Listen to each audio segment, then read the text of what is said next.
सो आप सबको भंडारे की बहुत बहुत बधाई हो, बहुत बहुत खुशियां दे मालिक। और सच्चे दाता रहबर साईं जी का ऋण कोई चुका ही नहीं सकता। जिन्होंने यह सच्चा सौदा बनाया, सच्चा सौदा सीधा सादा, बड़ा ही सिंपल, कोई लाग लपेट नहीं, कोई ढोंग ढकोसला नहीं, कोई मान बढ़ाई नहीं, बिल्कुल सीधा सौदा। यानी राम का नाम जपो, सुमरन करो, वचनों पे रहो, पूरे पक्के दृढ़ यकीन रखो, तो यहीं पे निज धाम बन जाएगा।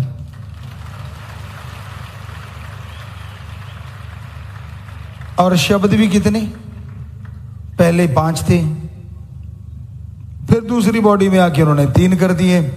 लोगों ने क्यों गिनतू किया, तो दूसरी बॉडी में हमने कहा कि भाई हम चाहें तो एक वचन, एक शब्द देके भी धुन से मिला सकते हैं, और फिर अब उन्होंने ही एक शब्द कर दिया। इससे शॉर्टकट कोई हो सकता है? 5 शब्द भी कोई लंबी चौड़ी कहानी नहीं, 5 शब्द सेम ही बात है। 3 भी कोई लंबी चौड़ी कहानी नहीं, वही बात है। और 1 शब्द भी कोई लंबी चौड़ी कहानी नहीं, वही बात है। बात तब है जब इसका सुमरण करोगे। सुमरण ना करो, भक्ति ना करो, तो चाहे कितने भी शब्द क्यों ना हो, उसका फायदा नहीं होता। तो चलते, बैठ के, लेट के, काम धंधा करते हुए सुमरन करो, वो भी मालिक की दरगाह में मंजूर होगा। इससे आसान क्या हो सकता है? मन हरामी इंसान का होता है जो नहीं मानता, फिर खुशियां ढूंढता है कि मुझे खुशियां क्यों नहीं मिलती, मैं क्यों नहीं रूहानियत में तरक्की करता। अपने कर्मों को देखो। संत दिखावा पसंद नहीं करते। आपका दिखावा क्या है और रियल लाइफ में आप क्या हैं, अगर कैलकुलेट करोगे, देखोगे, तो रूहानी में तरक्की में जो अड़चन है आप खुद हैं, कोई दूसरा नहीं।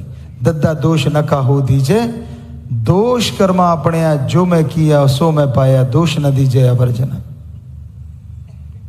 सो साईं जी के वचन बड़े सीधे साधे, सादी आवाज, लेकिन क्योंकि श्रवण शाह साईं जी ने वचन किए कि तेरी आवाज खुदा की आवाज होगी,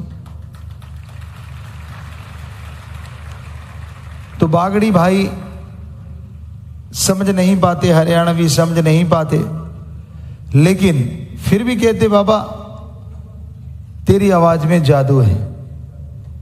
जब सुनते हैं दिल करता सुनते ही जाएं, सुनते ही जाएं, सुनते ही जाएं। सो कहने का मतलब, जिनकी आवाज को ये वचन हुए हैं, क्या उस आवाज में किसी के लिए ऊंच नीच, दुई द्वेष या तेरा मेरा हो सकता है? सवाल ही पैदा नहीं होता। संत ना किसी के कहने पे चलते, ना इंसान के कहने से कभी नुकसान करते, और ना ही संतों की सोच में किसी का नुकसान होता है। उनका काम सबका भला मांगना, भला करना और भलाई के रास्ते पे चलना और चलाना। आदमी में ईगो आ जाती है, अहंकार आ जाता है, मान बढ़ाई की भूख बढ़ती जाती है, और जब मान बढ़ाई नहीं मिलती तो उसको ठेस लगती है। आपका काम सेवा करना है, आपका काम सुमरन करना है। यकीन मानो फल लाजमी मिलेगा। ये इंसानी चीज नहीं है, ये गैबी खजाना है। ऐसा नहीं है कि कोई इंसान, जैसे खेतों में पानी की बारी होती कि तेरे से घंटा पहले तोड़ लेगा पानी, आधा घंटा पहले तोड़ लेगा। नहीं भाई, ये भी नहीं कि तेरे लिए नियामत आई, खाने का सामान आया, कोई तेरी जगह से उठा के ले जाएगा, ये भी नहीं। क्योंकि जो तू कर्म करता है, जो तू सुमरन करता है, जो तू सेवा करता है, तेरी यहां वहां दोनों जहां में 100% लिखी जाती है। बाकी तेरा स्वभाव, कई दिन से सेवादार आ रहे थे और हम एक ही बात कहते थे कि भाई आप हमसे, हमारी फोटो से लड़ते रहते हो, तो वो लड़ना ईगो नहीं होता, वो लड़ते हैं प्यार में या अपनी उन परेशानियों की वजह से। पर इसका मतलब ये नहीं होता कि आप अपने पीर फकीर से रूठ ही जाते हो।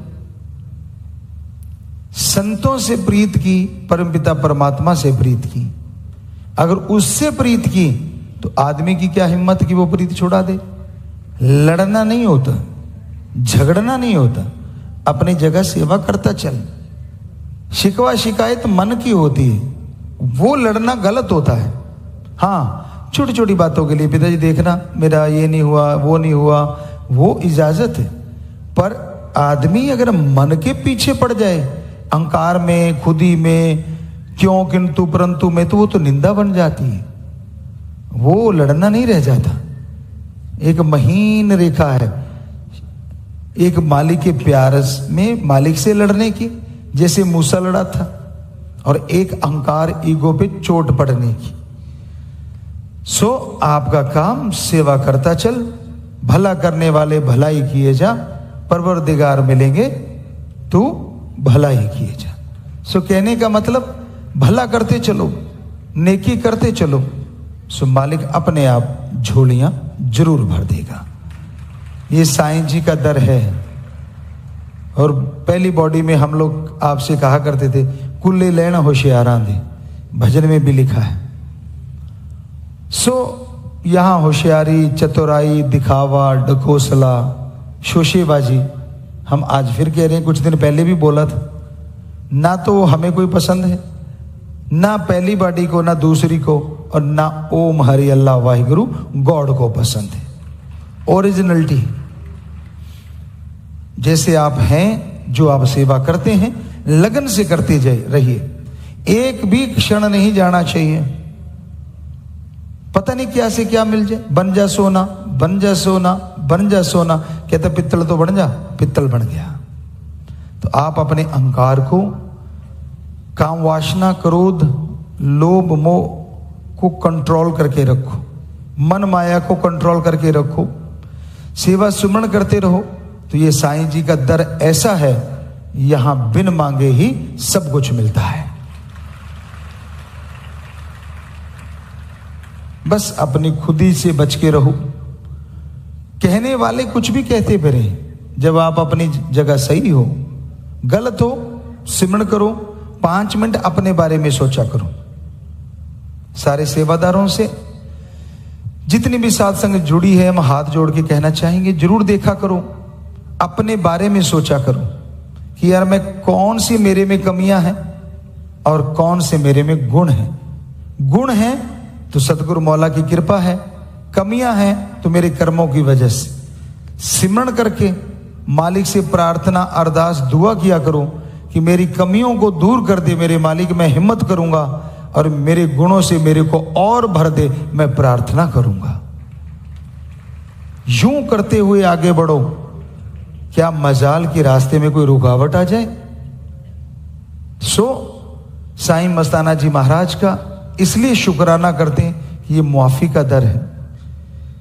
यहां कोई भूला बिसरा गुनाहगार आता है तो संत, यानी चाहे वो पहली बॉडी, दूसरी या ये बॉडी, करते वही है। हमारा तो ऐसे एक नाम है कि शरीर का ये नाम है, साईं मस्तान शाह सतनाम ही कर रहे हैं, करते थे, कर रहे हैं, करते रहेंगे इसी बॉडी में।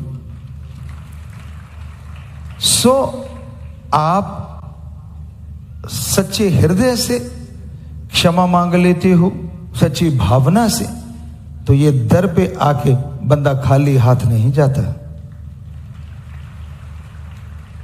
पर अगर आपका मन ही आप पे हावी है तो उसका कोई हल नहीं। फिर तो सुमरन सेवा आप हो सकता है मन के हाथों मजबूर होकर अपनी बर्बाद कर लो।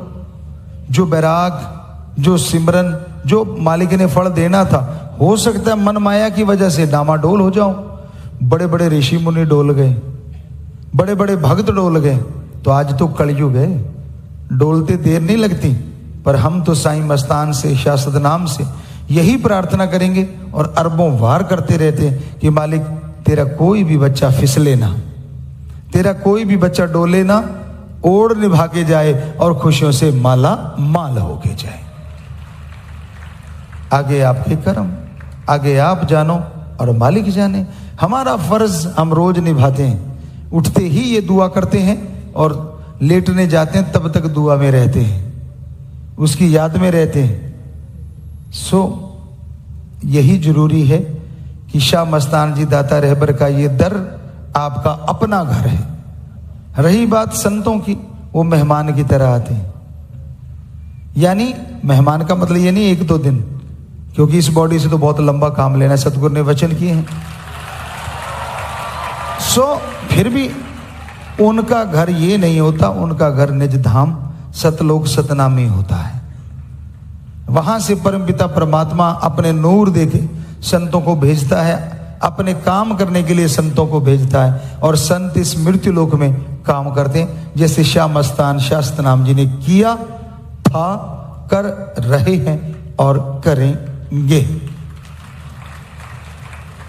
सो उनके आने की खुशी बेइंतहा होती है, क्योंकि हर जीव आत्मा के अंदर बहार छा जाती है कि मेरा मौला आया है, मेरा मुर्शिद आया है। एक खुशी की लहर, बंजर पड़ी रूहें बहार में जीने लगती हैं, और दुख भरे दर्द भरे अफसानों की जगह बहार के नगमे चलने लगते हैं। सो भाई, ये इंसान के लिए जरूरी है, हर सेवादार के लिए जरूरी है कि वो सतगुरु मौला से जो प्रीत लगी है उसको ओढ़ निभाने की सोचे, उस पर अमल करने की सोचे। क्योंकि जब तक आप अमल नहीं करते, जब तक आप दृढ़ यकीन नहीं रखते, तब तक वो तमाम खुशियों से वंचित रह जाते हैं। एक पुरानी बात सुना करते थे, शायद पूर्वजों ने कहीं सुनाई या बेपरवाह जी ने सुनाई, इस बॉडी में अब वही है, कि एक संत रहता था। एक बंदा आता, उसको कुछ ऐसा वैसा बोल के निकल लेता सुबह सुबह, और एक आता उनकी सेवा करता। टाइम की बात, वो टाइम के अकॉर्डिंग आना, अपनी ड्यूटी निभाना, निकल जाना। सो कहते कि वो जो बोलने वाला था वो तो बोल के चला गया, उस दिन सेवा वाला नहीं आया। वो लेट हो गया, या उसने अपनी ड्यूटी अपने मन की वजह से, अपने अहंकार की वजह से, क्योंकि मन अंदर बैठा है, कोई भरोसा नहीं कब डगमग करवा दे। क्योंकि मन गुरु से बेमुख करवावे, ये भव में गोते खिलवावे, साईं जी के वचन। सो मन का क्या भरोसा। तो वो नहीं आया। कहते फकीर ने वचन कर दिए कि भाई जो ड्यूटी पे आ गया उसको आशीर्वाद, नहीं आया उसका मालिक जाने। तो वो जो बोलने वाला था वो भक्त बन गया, वो संतों की सेवा में लग गया, जो नहीं आया था वो दूर हो गया। सो कोई पता नहीं चलता कब कौन सा वचन किसको क्या कर जाए। सो अपनी कहीं ईगो में ना रहना, खुदी में ना पड़ जाना, मन या मनमते लोगों की मान बढ़ाई के चक्कर में ना पड़े रहना। दीनता नम्रता धारण करो, सिर्फ अपने सतगुरु से प्रीत रखो, मुर्शिदे कामिल से प्रीत रखो, क्योंकि मान बढ़ाई का पता नहीं ठीकरा कब फूट जाए। अगर आपको चंद लोग बैठ के मान बढ़ाई देते, वाह वाह तू तो कमाल है भाई, तू तो ये है, तू तो वो है, तू तो ऐसा, और आप भी जा के उसी से पूछते आज मैंने कैसी सेवा की, आज मैं कैसा था। बेटा जी, ये आपका मन बोल रहा है, बचो इससे। आप मन मते या मन के कहे लोगों के बहकावे में मत आओ।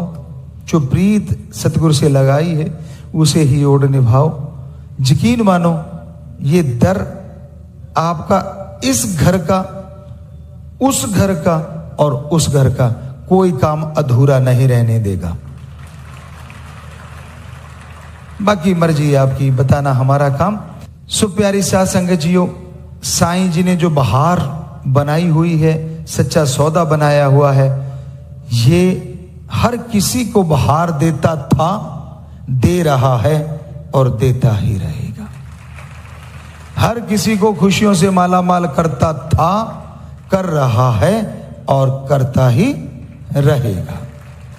सो लूटो नजारे, लूट सकते हो तो।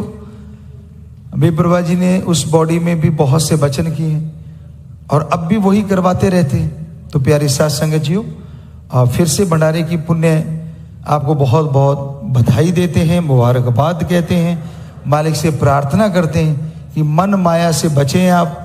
5 सत्संग एक ऐसी जगह होती है, यहां जीव चल के आए तो जन्मों जन्मों के पाप कर्म मिट जाया करते हैं।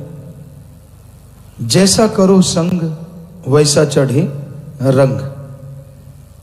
संग का असर लाजमी होता है। कहीं भी आप बैठते हैं, किसी से बतियाते हैं, उसका असर लाजमी होता है। इसलिए सत्संग में समझाया जाता है कि भक्तजनों को कभी भी निंदा और बुराई का संग नहीं करना चाहिए। मन बड़ा जालिम है। मन हमेशा रहने वाली वो टेप है जिसका रिकॉर्डिंग बटन दबा रहता है। कहीं भी आप बैठेंगे, इसने उस वातावरण के असर को, जो बातचीत चलती है उसके अंश को आपके दिलो दिमाग में रिकॉर्ड कर देना है। और मन जब अपनी आई पे आता है तो अच्छे अंश मिटा देता है और जो बुरे बुरे अंश होते हैं बातचीत के, वही आपके सामने लाके रख देता है। इसलिए कभी भी भक्तजनों को बुराई का, निंदा का संग या सोहबत भूल के भी नहीं करनी चाहिए, क्योंकि भक्ति पे वो असर होता है कि इंसान का मन जालिम बिगड़ जाता है। जिनका मन बिगड़ैल हो जाता है, जिनका मन बिगड़ जाता है, वो किसी के भी नहीं रहते, किसी गुरु पीर के, किसी अच्छे नेक इंसान के। उनका मन जालिम उनसे बुरे बुरे कर्म करवाता है। वो खुद गिरे होते हैं और सब कोई उनको गिरा हुआ नजर आता है। इसलिए जितना हो सके सत्संग करो। समाज में रहते संग तो करना ही पड़ता है। आपके यार दोस्त मित्र, आप बिजनेस करते हैं, कोई व्यापारी या फिर आपके संगी साथी जो घर परिवार में भी रहते हैं, तो संग तो करना पड़ता है। लेकिन जैसे ही बुराई का दौर शुरू हो, निंदा चुगली, टांग खिंचाई, लेग पुलिंग, ऐसी चर्चाएं शुरू हों, बेहतर है आप कन्नी कतरा जाओ। हां में हां अगर कोई मिलाता है तो उसका मन उसे भी गुमराह करने में कसर नहीं छोड़ता। हां में हां क्यों मिलाओ? क्या मजबूरी है आपको? क्यों नहीं सच बोलते? क्यों नहीं राम नाम की वो भक्ति इबादत की चर्चा करते? ध्यान से सत्संग सुनो। ये हो नहीं सकता कि आपको किसी सवाल का जवाब ना आए। सत्संग में हर तरह के सवाल का जवाब बताया जाता है। तो ऐसा हमने देखा है, बहुत सत्संगी लोग उनसे बहुत सवालात करते हैं, लेकिन पल में जवाब दे देते हैं। तो भाई किसी से जिरा करो ही ना। बहस लड़ाई का, झगड़े का रूप धारण कर सकती है। कलयुग में बहस नहीं रह गई। लोग हाइपर हो जाते हैं, गुस्सैल हो जाते हैं, झगड़े शुरू हो जाते हैं। इसलिए राड़ से बाढ़ अच्छी, ये कहावत है कि झगड़ा हो उससे तो दूरी अच्छी। आपको लगे कि ये आदमी बुरा है, बुरा बोल रहा है, प्यार से समझाओ, मोहब्बत से समझाओ, पर अगर वो बढ़ चढ़ के और बुरा बोले, गलत बोले, तो कन्नी कतरा जाओ कि ठीक है भाई, राम जाने उसका काम जाने। क्योंकि आज कलयुग में लोग गुस्से के भरे पड़े हैं। पहले कहावत थी गुस्सा नाक पे रहता है, अब तो 2 अंगुल नीचे उतर आया है, सीधा मुंह पे ही रहता है। पहले नाक पे था, थोड़ा ऊपर तो था। आज किसी को छेड़ के देख लो, यूं लगता है अनजाने में पेट्रोल डाल दिया आग पे। राम राम ही बोल लो, क्यों, क्या हुआ है तुझे? अरे राम राम बोला, होना क्या था? पर उनको होता है कि हमें काम धंधे से क्यों हटा दिया, हमारा ध्यान उधर था, इधर था, फलां था। तो ये कलयुग है। इसका मतलब ये नहीं है कि हम राम राम करना भूल जाएं, करना चाहिए। बड़ा कायदा था पहले, बुजुर्गों में आपस में मिलते राम राम, कम से कम 2 बार तो भगवान का नाम याद आया। आज तो सारा कुछ पश्चिम सभ्यता ने ले लिया है। हेलो, हाय, हाय को तेरे दर्द हो रहा है, हम रोकेंगे नहीं, इंग्लिश है, जितना मर्जी हाय बाय करो। मतलब ये कि ऐसा हुआ है। अब वो कहीं बुजुर्ग थे, ज्यादा पढ़े लिखे नहीं थे, वहां से एक बच्चा जाने लगा, दूसरा बच्चा भी पढ़ा लिखा था, तो उसको कहता हाय, कहता बेटा रुक, दवाई दिलाता हूं। वो कहता ताऊ क्यों? कहता तू हाय हाय कर रहा है कब से, क्योंकि उन्हें 2-3 बहनों को भी हाय किया, उसको भी। तो हालांकि ये पश्चिम सभ्यता, हाँ जरूरी है इंग्लिश सीखना, इंग्लिश बोलना, लेकिन अंधों में काना राजा बनना जरूरी है क्या? यहाँ बुजुर्ग बैठे हों, अपनी संस्कृति है तो उसके अकॉर्डिंग भी तो बोला जा सकता है। जरूरी तो नहीं हाई बाई टाई से काम लेना। ठीक है, आप पढ़े लिखे हैं, एक आपका सारा उस तरह के लोग बैठे हैं तो कुछ भी बोलिए, लेकिन यहाँ बुजुर्गवार हैं। वैसे राम राम जैसी चीज ही नहीं है। कितना बढ़िया था हमारी संस्कृति कि चलो एक दूसरे को मिलो, राम राम, दूसरा भी राम राम, सलाम वालेकुम सलाम, सत श्री अकाल, सब मालिक के नाम लिए जाते थे, प्रभु का नाम लिया जाता था किसी ना किसी तरीके से। तो ये तो शब्द ही लुप्त होते जा रहे हैं। क्या आपने देखा है किसी को राम राम? शायद ही कोई करता हूं, बहुत कम लोग हैं इन चीजों को जो अपनाए हुए हैं, ज्यादातर छोड़ चुके हैं, क्योंकि लोग सोचते हैं कि ये तो पिछड़ी हुई सभ्यता है।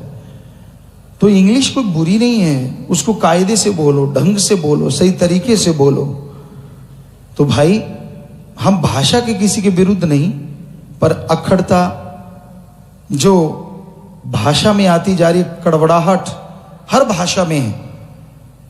किसी भी भाषा को देख लो, सारी भाषाएं मीठी भी बहुत हैं और इनको बिगाड़ भी बहुत रखा है।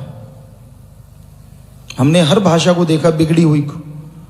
ऐसा ही करते हैं किसी मंदिर में, किसी मस्जिद में, गिरजा में, गुरुद्वारे में, कई जगह हमने देखा एक वहां के सज्जन पे पैर रखा गया, हम बताएंगे नहीं किस धर्म के। तो वो बोला क्यों मुंह उठाया है? वो कहता नहीं जी भगवान ने दिया, उठाया नहीं। मतलब मुंह तो उठा के तो नहीं ना लाए कहीं से, तो ये तो भगवान ने दिया है। सो इस तरह की बातें, भाषा को बिगाड़ना, लोग आजकल बिगाड़ते हैं। मालिक के प्यार मोहब्बत में सीधी तू बात तो होती है, वो तो मानी बात, लेकिन इसके अलावा कायदा है कि हम समाज में रहें तो सभ्य तरीके से रहें। मालिक से तो चर्चा चलती है, उससे प्यार करने वाला, उससे मोहब्बत करने वाला ज्यादा बटरिंग नहीं करता और ज्यादा मक्खनबाजी नहीं, ज्यादा भूमिका नहीं बांधता, वो तो सीधा मालिक से बात करता है।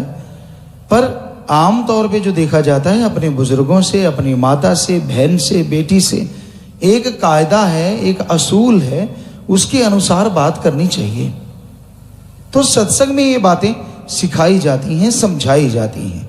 मैनर्स इंसानी के जितने सत्संग में सिखाए जाते हैं, शायद ही कोई और कारखाना हो, और स्कूल हो, और कॉलेज हो, सत्संग में सिखाया जाता है।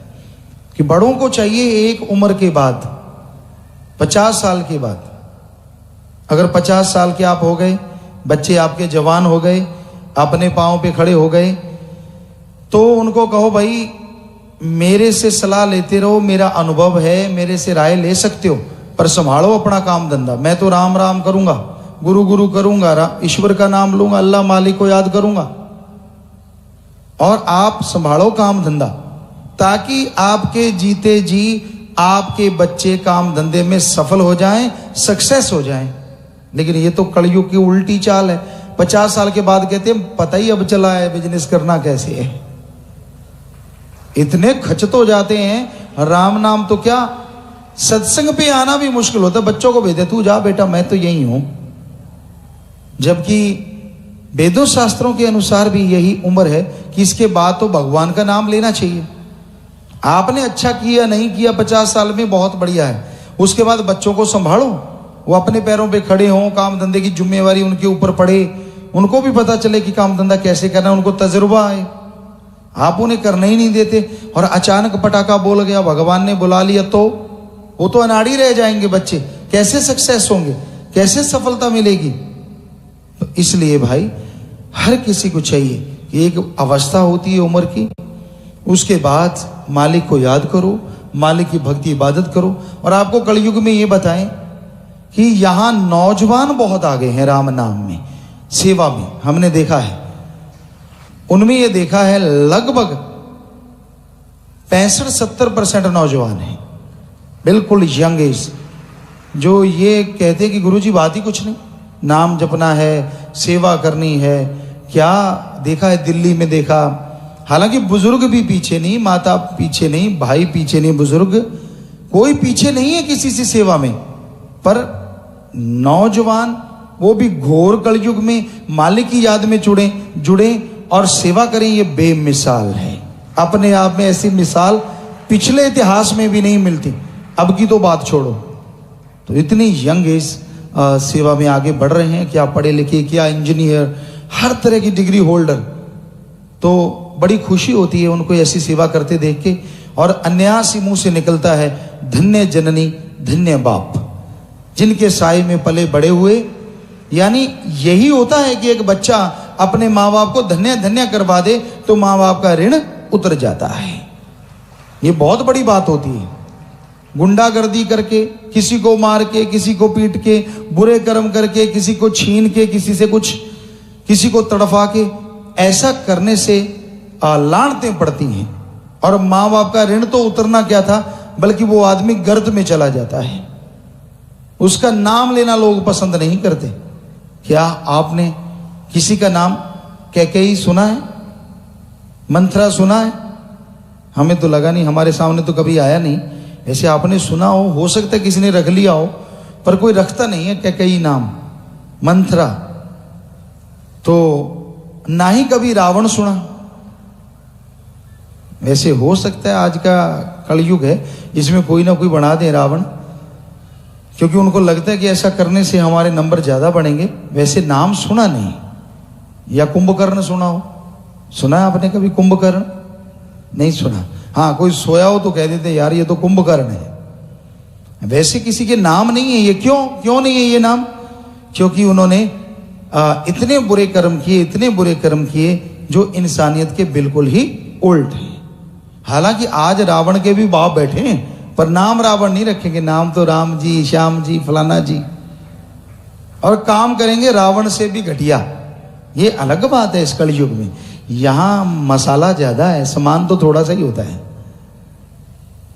तो भाई इस कलयुग में, इस घोर कलयुग में अगर बच के रहना है, परमानंद हासिल करना है, जिंदगी में बहारें छाई रहें, अगर आप ऐसा चाहते हैं तो आप राम का नाम जपा करें, सुमरन करें, भक्ति इबादत करें, ताकि अंदर बाहर मालिक की दया में रहमत से आप माला माल हो जाएं।